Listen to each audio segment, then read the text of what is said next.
আরে আমি তো জানতাম বংশাল মানে একবার মক্কার মতো, আমি তো জানতাম বংশাল মানে একবার মক্কার মতো, ওখানে কোনো বেশ সেরেক বাদ নেই। এই বংশাল সোয়েটারই খেয়ে জেনে যাবো একটা একটা দিছু তো।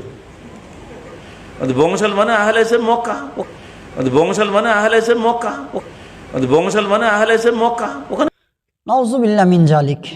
সম্মানিত দর্শক, আপনারা দেখতে পেলেন আহলে হাদিস শায়েখ মাদখালি শায়েখ তিনি সুস্পষ্ট ভাষায় বক্তব্য দিলেন আহলে হাদিসের মক্কা নাকি বংশালে, অর্থাৎ বংশাল জামি মসজিদ এটা নাকি আহলে হাদিসদের মক্কা।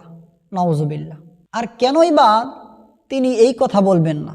কেননা তিনাদেরই ঘরানার আরেকজন শায়েখ তিনি কিন্তু সুস্পষ্ট ভাষায় বলেছেন যে কাবাগর হিন্দুদের টাকায় তৈরি করা। যেহেতু কাবাগর হিন্দুদের টাকায় তৈরি করা, সেহেতু ওই কাবাগর তো তাদের দরকার হয় না। ওই